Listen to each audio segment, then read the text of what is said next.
কাওয়ালি গান শোনা কি হারাম নাকি জায়েজ? দেখুন, কাওয়ালি গান এর কথামালা যদি খারাপ না হয়, অর্থাৎ সেটার যে কথাগুলো আছে সেখানে যদি এমন কিছু না থাকে যেটাতে শিরক আছে বা হারাম কিছু আছে, তাহলে সেটা খালি গলায় গাইলে সেটা জায়েজ আছে, শোনাও জায়েজ আছে, গাওয়াও জায়েজ আছে। যদি খালি গলায় গাওয়ার পাশাপাশি তার সাথে বাদ্যযন্ত্র যুক্ত হয়, তাহলে পৃথিবীর উল্লেখযোগ্য কোনো আলেম নেই যার ফতোয়া আছে এটা হালাল হওয়ার। অর্থাৎ সবাই প্রায় একমত যে বাদ্যযন্ত্র যখন যুক্ত হবে তখন গানের কথামালা ভালো থাকলেও সেটা কি হয়ে যাবে? হারাম হয়ে যাবে। একজন মুসলিম হিসাবে হালাল হারাম মেনটেন করা আমাদের জন্য খুবই গুরুত্বপূর্ণ বিষয়। এটা ঐচ্ছিক কোনো বিষয় না।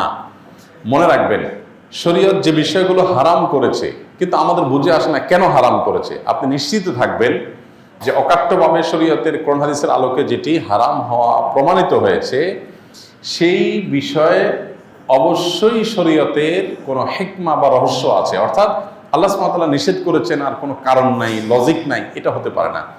যেমন গানের কথাই যদি আপনি বলেন, গান এর সাথে যখন বাদ্যযন্ত্রের সংমিশ্রণ হয়, মানুষের মনের ভিতরে যে এক ধরনের ভাব তৈরি হয়, এর ফলশ্রুতিতে মানুষ শয়তানের সাথে কানেক্টেড হয়, শয়তান দ্বারা খুব বেশি প্রভাবিত হতে থাকে। শয়তান আমাদের দৈনন্দিন জীবনে, আমাদের ব্যক্তিগত জীবনে, আমাদের উঠা বসায় নানাভাবে আমাদেরকে প্রভাবিত করে। তো এইটা থেকে বেঁচে থাকার জন্য আমাদের সচেষ্ট থাকতে হবে এবং সতর্ক থাকতে হবে। তো শরীয়ত সেজন্য আমাদেরকে বাদ্যযন্ত্রের ব্যাপারে খুবই সতর্ক করেছে।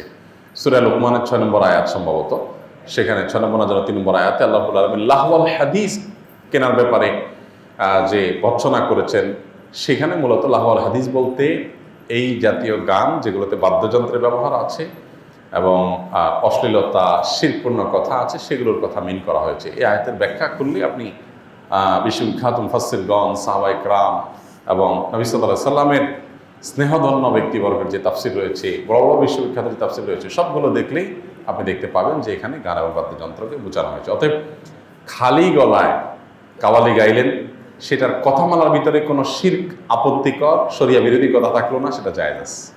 আর যদি শরিয়া বিরোধী কোনো কথা থাকে, অনেক সময় দেখা যায় এই জাতীয় কাওয়ালিতে এমন এমন কথা থাকে যে কথাগুলো সবসময় না, কোনো কোনো গানের মধ্যে যে কথাগুলো আসলে শরিয়ার আলোকে সঠিক নয়, গর্হিত, নবী সাল্লাল্লাহু আলাইহি সাল্লামকে মর্যাদা দিতে গিয়ে আল্লাহর পর্যায়ে নিয়ে গেল, তাহলে এটা শিরক হয়ে গেল।